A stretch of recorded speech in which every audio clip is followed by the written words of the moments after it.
نحمده ونصلي على رسوله الكريم أما بعد فأعوذ بالله من الشيطان الرجيم بسم الله الرحمن الرحيم إنك لعلى خلق عظيم وقال النبي صلى الله عليه وسلم إنما بعثت معلما أو كما قال عليه السلام আজকের আলোক উজ্জ্বল সুসজ্জিত অনুষ্ঠানের মাননীয় সভাপতি সাহেব, উপস্থিত উলামায়ে কেরাম, সুদক্ষ বিচারক মণ্ডলী এবং রসুল প্রেমিক শ্রোতাবৃন্দ, আজকে আমি আপনাদের সামনে ইসলামী শিক্ষা ও সভ্যতার বিষয়ে কিছু বলার প্রয়াস করছি। ধরিত্রীর বুকে যখন অমানসিক অত্যাচার, অবিচার, ব্যভিচার, শিরিক, বিদআত, কুসংস্কার এবং ফিতনা ফাসাদের কুজ্ঝটিকায় গোটা পৃথিবী ঘোর অমানিসার কৃষ্ণনেকারে আচ্ছাদিত ছিল, তখন মানব সমাজ সুখ শান্তির জন্য তৃষ্ণাতুর চাতকের ন্যায় নয়ন মেলে গগন চেয়ে থাকত, এই ভেবে যে বসুন্ধরায় একজন খোদার প্রেরিত দূত শুভাগমন করবেন এবং আমাদের অমৃত সুধা পান করিয়ে সর্বপ্রকার তৃষ্ণা নিবারণ করবেন।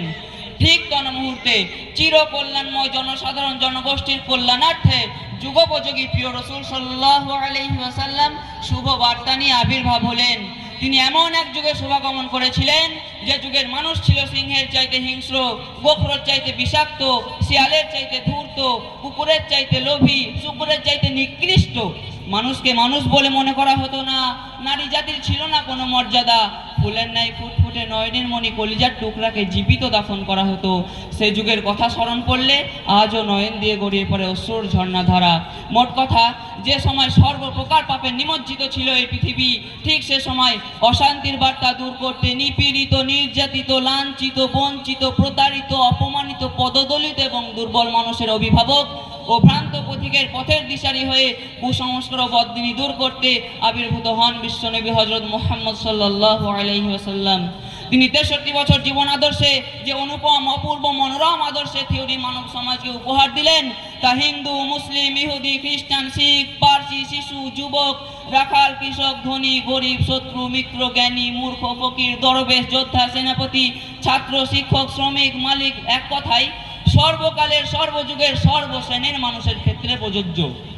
স্বয়ং স্রষ্টা গ্রন্থরাজে বর্ণনা করেন, ইন্নাকা লাআলা খুলুকিন আযীম, অর্থাৎ নিশ্চয়ই আপনার আদর্শই সর্বশ্রেষ্ঠ।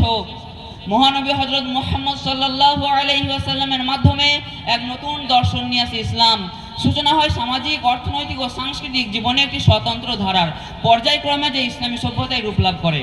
তার আনিত বিধান মানব সভ্যতার ইতিহাসে এক যুগান্তকারী বিপ্লব হিসেবে পরিচিত। ইসলামকে কেন্দ্র করেই সভ্যতার ক্ষেত্রে সূচিত হয়েছে এক নবতর অধ্যায়। ইসলামী সভ্যতাকেই আধুনিক বিশ্ব সভ্যতার পথিকৃৎ হিসাবে চিহ্নিত করা যায়।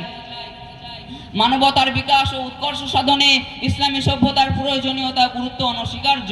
বিশ্ব সভ্যতায় জ্ঞান বিজ্ঞানের জাগরণ ও উন্নতি একমাত্র ইসলামের দ্বারাই সংঘটিত হয়েছিল। ইসলামের প্রাথমিক যুগে যে শিক্ষা মানুষের মাঝে ভ্রাতৃত্ব, সহযোগিতার মনোভাব জাগ্রত করেছিল, তাই সমতল ইসলামী সভ্যতা গড়ে ওঠা ও তা বিকশিত হওয়ার ক্ষেত্র তৈরি করতে সহায়ক ভূমিকা পালন করেছে। ইসলামী সভ্যতা অতীত সভ্যতাগুলোর নেতিবাচক এবং কুসংস্কারাচ্ছন্ন দিকগুলোকে সবসময় প্রত্যাখ্যান করেছে এবং ইতিবাচক দিকগুলোকে লালন করে পূর্ণতা লাভ করেছে এবং বিকশিত হয়েছে। পবিত্র চিন্তা চেতনার উপর ভিত্তি করে ইসলামী সভ্যতা গড়ে উঠেছে। দুনিয়ার কর্মফল পরকালে পাওয়া যাবে, এই দৃঢ় বিশ্বাস ছাড়া কারো পক্ষে নৈতিক মান রক্ষা করা সম্ভবপর নয়। ইসলামী সভ্যতার বিকাশের ক্ষেত্রে রাসূল সাল্লাল্লাহু আলাইহি ওয়াসাল্লামের পদক্ষেপের মধ্যে জ্ঞানার্জন তথা শিক্ষা সভ্যতার বিকাশ, নারীর অধিকার প্রতিষ্ঠা, ইসলামী আইন প্রতিষ্ঠা, কৃতদাস প্রথা বিলুপ্তকরণ, জীবজন্তুর প্রতি ভালোবাসা, সহ অবস্থান, সহিষ্ণুতা এবং পরধর্মের প্রতি সহনশীলতা প্রভৃতি ছিল অন্যতম। রাসূল সাল্লাল্লাহু আলাইহি ওয়াসাল্লামের গৃহই ছিল অন্যতম শিক্ষালয়। তিনি নিজেই লোকদেরকে শিক্ষা দিতেন। তার স্ত্রী হযরত খাদিজা রাদিয়াল্লাহু তাআলা আনহা আজীবন নারীদেরকে শিক্ষা দিয়ে গেছেন। খোলাফায়ে রাশিদার যুগে সবচেয়ে বেশি গুরুত্বারোপ করা হয়েছিল শিক্ষা সভ্যতার বিকাশ এবং মুসলিম রাজ্য বিস্তারের ক্ষেত্রে। ইসলামের দ্বিতীয় খলিফা হযরত ওমর রাদিয়াল্লাহু তাআলা আনহু তার শাসনামলে রাষ্ট্রীয়ভাবে নিরক্ষরতা দূরীকরণ এবং শিক্ষার বিস্তার ও উন্নয়নের জন্য বিভিন্ন অঞ্চলে মক্তব এবং মাদ্রাসা প্রতিষ্ঠা করেন এবং তিনি সেখানে শিক্ষা প্রদানের জন্য যোগ্যতা সম্পন্নদেরকে শিক্ষক হিসেবে নিয়োগ করতেন। মোট কথা, বর্তমান বিশ্বে যত প্রকার সমস্যা এবং অসভ্যতা আছে, চাই সে রাজনীতি, ধর্মনীতি, সমাজনীতি, শিক্ষানীতি, অর্থনীতি, যাই হোক না কেন, সর্বকালের, সর্বযুগের, সর্বশ্রেণীর, সর্বপ্রকার সমস্যার সমাধান প্রিয় রসুল সাল্লাল্লাহু আলাইহি ওয়াসাল্লামের অনুপম জীবন আদর্শে এবং ইসলামী সভ্যতায় বিদ্যমান। তাই আজও যদি আমরা প্রিয় রসুল সাল্লাল্লাহু আলাইহি ওয়াসাল্লামের অনুপম জীবন আদর্শে আদর্শিত হতে পারি এবং দ্বীনি শিক্ষায় শিক্ষিত হতে পারি এবং ইসলামী সভ্যতাকে গ্রহণ করতে পারি, তবে নিশ্চয়ই উন্নতি ও সফলতা আমাদের ইহকাল ও পরকালে পদচুম্বন করবেই। আজ এ পর্যন্তই। ওমা আলাইনা ইল্লাল বালাগ। আসসালামু আলাইকুম ওয়া রাহমাতুল্লাহি ওয়া বারাকাতুহু।